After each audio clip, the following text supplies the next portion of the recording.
the floor to His Excellency Mr. Volodymyr Zelensky, the President of Ukraine. Volodymyr Zelensky, speaking to the UN Security Council, seemed at times as if he himself could barely believe the cruelty. Some people were shot on the streets, he said, limbs cut off, throats slashed, civilians crushed by tanks for the pleasure of Russian soldiers. Zelensky was describing the atrocities the world has now seen from Bucha. And to underline the horror for the Security Council, he offered this gruesome video with its sobering soundtrack.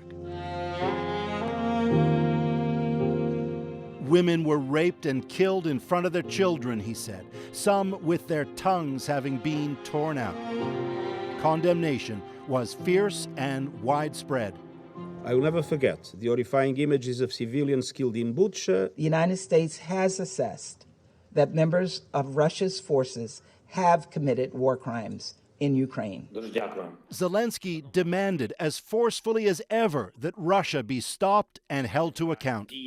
Has the time of international law ended? He said. If the answer is no, then action is needed now.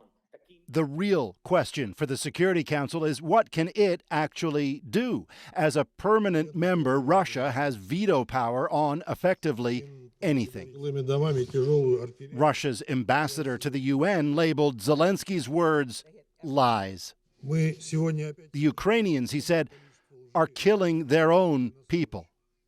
For now, from the West, more sanctions, including the US and others now banning all new investments in Russia, with Volodymyr Zelensky meanwhile predicting more atrocities are yet to be discovered. Paul Hunter, CBC News, Washington.